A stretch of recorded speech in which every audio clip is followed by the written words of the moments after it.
किसके लिए जीना चाहिए, मतलब किसके लिए जीना चाहिए, मतलब वास्तव में कि परिवार के लिए या संसार के लिए या अपने लिए? इन तीनों बातों में एक को जोड़ लो, एक बात को जोड़ लो। आपका जीवन किसके लिए है, हमको ये आप पहले उत्तर दे दो, हम आपको फटाक से उत्तर दे देते हैं। आपका जीवन किसके लिए है? इसका तो मालूम नहीं महाराज। हाँ, इसीलिए आप समझ नहीं पाए। तीनों बातें एक है। आप जी रहे हो सिर्फ भगवान के लिए, अनजाने में भी भगवान के लिए जी रहे हो। ये इंद्रियां, ये मन, ये शरीर, ये प्राण भगवान की रचना है। आप भगवान के अंश हो ना, भगवान के द्वारा ही नियत समय तक के लिए इस शरीर में हो। अनजाने में भी भगवान को सब प्यार करते हैं। कैसे? जैसे इनके अंदर भगवान बैठे हुए हैं, ये तुम नहीं जान पा रहे हो। ये तुम्हारी पत्नी कौन है पूर्व में, पूर्व जन्म में कौन थी? ये तुम्हारी बेटी कौन थी? तुम्हारा बेटा कौन आया है? कुछ पता नहीं। ना आप अपने को जानते हो ना इनको जानते हो। जो आपको भी जानता है इनको भी जानता है और आपको बहुत प्यार करता है, उसे कहते हैं भगवान। और उसी के लिए आप जीवन जी रहे हो, अनजाने में भी। अनजाने में अपने को जीवन में कि मेरे पत्नी है, मेरा बच्चा है, मेरा बेटा है, मेरा परिवार, मैं जो ये मैं है वो श्री कृष्ण है, वही भगवान है जिसे तुम जान नहीं पा रहे हो। ये तुम नहीं हो, ये तुम्हारा ढांचा है। मानते हो कि नहीं? खली जिसका नाम है, ये ढांचे का नाम है या तुम्हारा नाम है? ढांचे का नाम। ढांचे का नाम, इस शरीर का नाम है। इस शरीर का नाम खली है। ये जब मां के गर्भ में था तब खली नहीं था।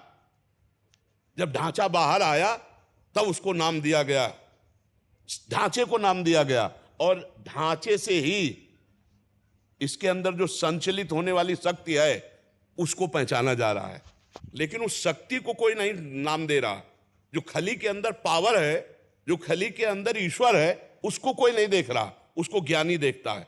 तुम उसी को प्यार करते हो, शरीर को प्यार करते हो इसलिए कि शरीर के अंदर वो शक्ति विराजमान है। नहीं तो अभी कह दिया जाए कि तुम्हारे पूरे जीवन का नाश हो जाएगा इस इतने से, तो इतना कटवाने में देर नहीं लगेगी, पैसा दे के कटवा दोगे। मतलब शरीर से भी प्रिय प्राण, प्राण से भी प्रिय आत्मा, और जिसे आत्मा कहते हैं उसे परमात्मा कहते हैं। और वही इनमें विराजमान, इनमें विराजमान, इनमें विराजमान, पावर वही भगवान का है। तो तुम अनजाने में भी भगवान से प्यार करो, अगर जान के प्यार कर लो तो जीवन मुक्त हो जाओ। अब वही भगवान तुम्हें शरीर जैसे प्रिय और पोषणकारी दिया है। तुम्हारा अधिकार शरीर को नष्ट करने का नहीं है भला, ना भारतीय और ना भागवतिक। अभी कानूनी कार्रवाई में आपको केवल यह साबित हो जाए कि आप अपने शरीर को नष्ट करना चाहते हैं तो आपको सजा हो जाएगी। हो जाएगी कि नहीं हो जाएगी? तो मतलब इस शरीर पर आपका अधिकार नहीं है, जीने का अधिकार है। खाओ पियो मौज करो, इसको नष्ट नहीं कर सकते। ये सरकारी है, भारतीय भी और भागवतिक भी। इसका मतलब भगवान की सत्ता।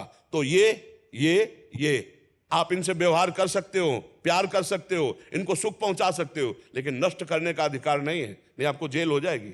ये सरकारी है ना? सरकारी, भागवतिक भी और कानूनी भी। मतलब टोटल अगर हम हिसाब में जाएं तो हम भगवान के लिए जी रहे हैं।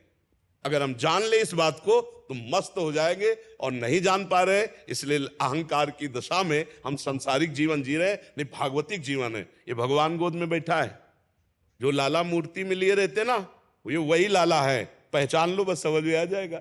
वही श्री कृष्ण तुम्हारी गोद में बैठा है, वही जगदम्बा तुम्हारी पत्नी के अंदर भी वही शक्तिमान विराजमान है। पत्नी का रोल करने वाली वही आद्या शक्ति, कोई दूसरा नहीं है। जो तुम्हारे अंदर बैठा हुआ महाबल वो भगवान ही है, दूसरा कोई नहीं। अनजाने में भी हम उसी का आदर कर रहे हैं। महाराज जी, मेरा क्वेश्चन है कि भी जैसे हम मतलब परिवार के लिए दिन रात मेहनत करते हैं।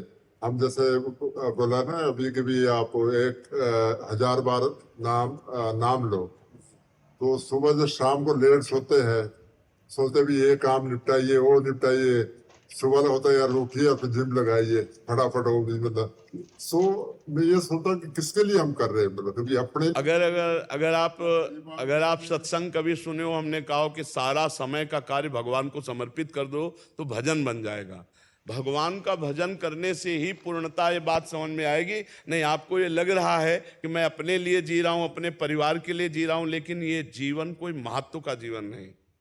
इसका कोई महत्व नहीं है यदि भजन नहीं हुआ जीवन में। ध्यान रखना, जब तुम जाओगे तो अकेले जाओगे यहाँ से, न ये शरीर जाएगा न परिवार का कोई जाएगा। और अगर भजन नहीं है तो यहाँ का जिम और यहाँ का तुम्हारा सारा नाम और यहाँ का बैंक बैलेंस, एक पैसा तुम्हारे साथ नहीं जाएगा। पत्नी सद्भावना कर सकती, साथ नहीं जा सकती। बेटे तुम्हारे लिए आंसू बहा सकते, साथ नहीं जाएंगे। अभी आप जो जीवन दे रहे हो वो अनजाने में भगवान को ही दे रहे हो, परिवार को मत मानो।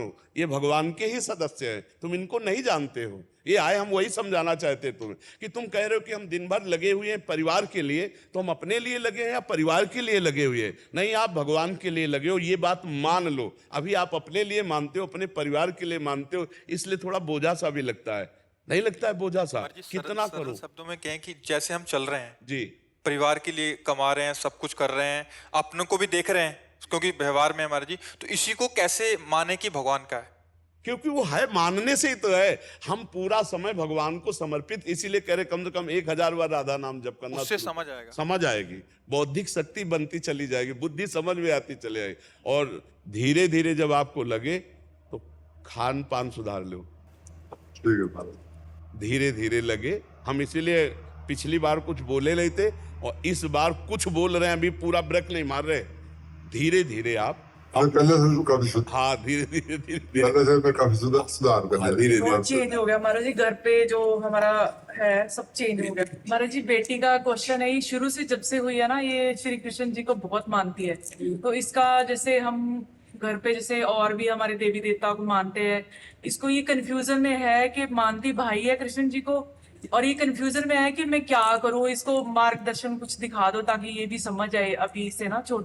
हाँ, इसमें बात ये देखना है कि जैसे घर में भाई है तो भाई